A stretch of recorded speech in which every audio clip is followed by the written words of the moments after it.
is Alan Moore, and I'm talking to Joe Oatway, who is in Singapore at the Digital Matters conference, but he's also written a very interesting book which I'd like to talk to him about today.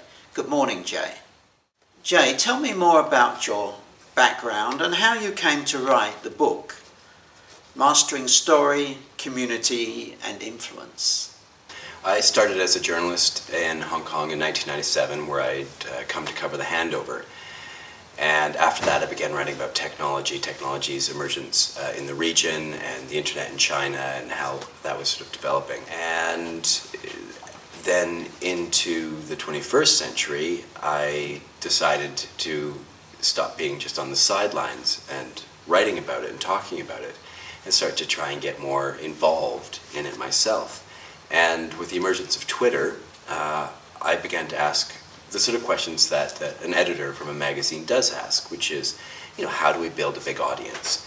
And instead of just trying to find other people to answer that, which there weren't very many who could, I decided to set out and find the answers myself. And in the process of doing so, managed to build up about 102,000 followers on Twitter. And that then sort of set off this new career in becoming a social media consultant, where I'd take the lessons that I had learned through my travels in social media and help other people apply it to their professions. What would your definition be between mass media and social media? Now, mass media is something that it's an era that we were all born into, and we're all very good at understanding what it looks like and what it feels like. Mass media comes with mass production, with mass consumption, with mass education, with mass culture. There's a lot of these things that we take quite for granted as the sort of the norm. But it was never really the default state for civilization. The era of mass has actually been quite short on the grand scheme of things. Before the era of mass, we had to deal with each other face-to-face, one-to-one, or maybe handwritten letter to handwritten letter, but a much more personal sort of approach. It was very hard to talk to thousands or tens of thousands or even tens of millions of people like we did during the era of mass. So as we move into the era of social, what the new tools are doing for us is allowing us to once again get that one-to-one marketing going, that one-to-one communications, that one-to-one customer service, and build relationships with people. However, we're not limited like we were previously, where you could only talk to those maybe within walking distance of where you were. Now with social media, I can reach anyone on the globe.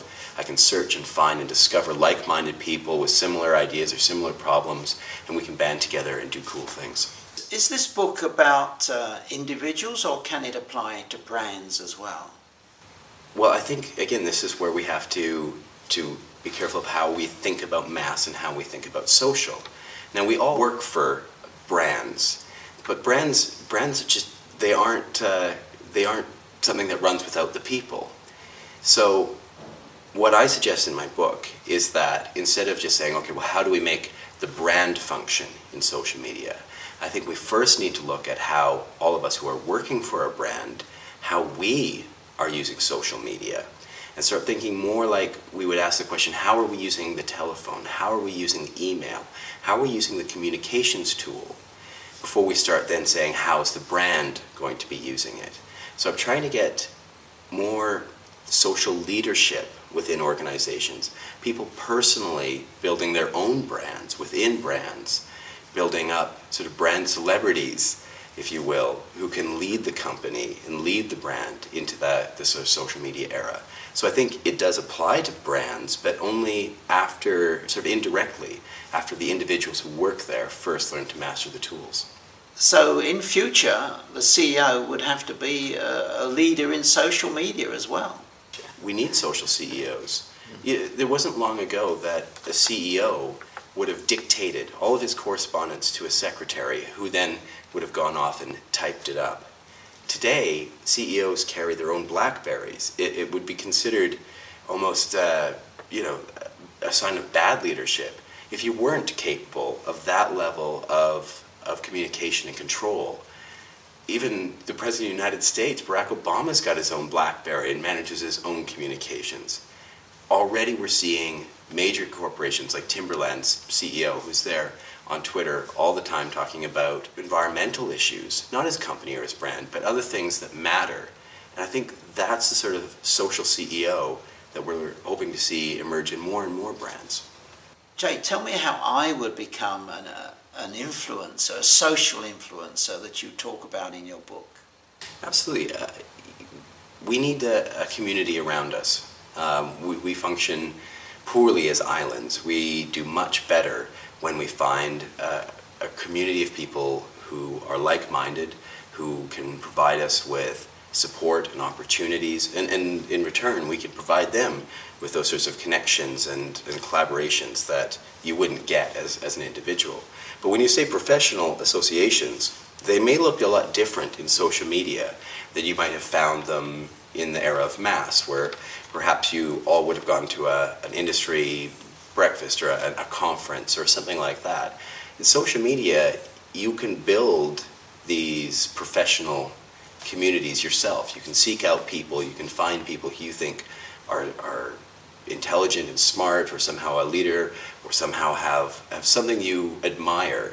And you can quite easily now befriend these people and make them part of your community. Maybe you might find a mentor, maybe you become a mentor to someone. The opportunity is there to reach people on the other side of the planet who share your sort of outlook to things is very easy compared to what we used to have before the era of social. Getting involved with professional groups, is this a good way to start? You probably already are. Most people have some degree of influence within the community they have now. I think, again, because we all come from the era of mass, our idea is we'd all like to be super influencers. We'd all like to have somehow the power to influence millions of people. The truth is, most of the time we don't need that much influence.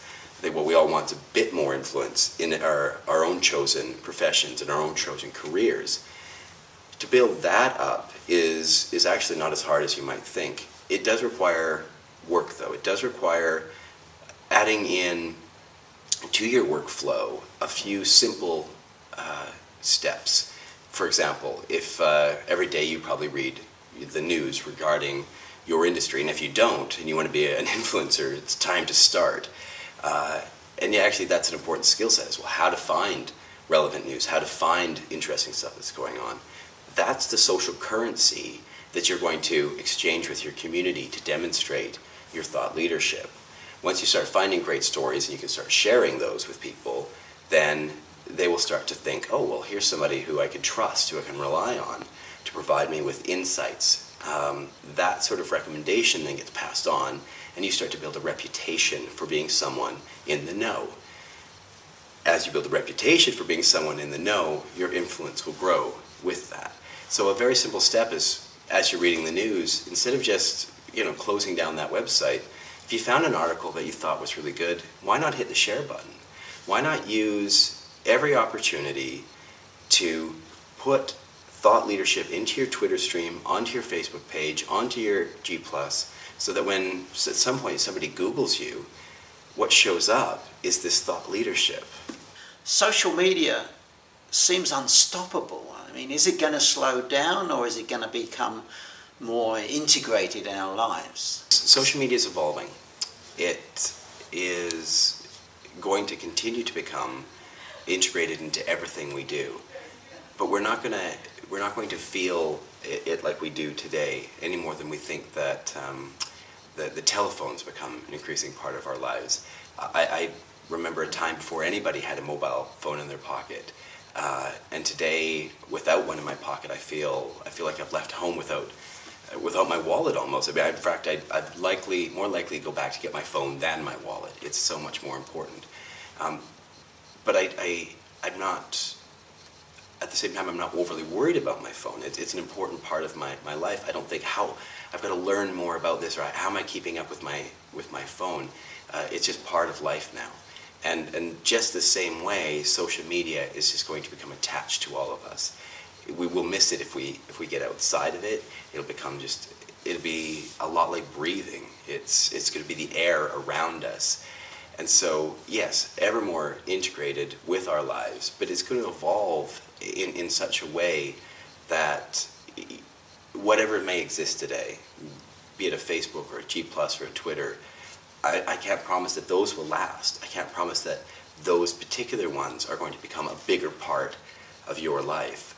We're seeing brand new things like Pinterest just come out of nowhere and get everybody very excited. I expect to see a continued stream of that sort of innovation and new products and new ideas, and it will lead us someplace different from where we are now.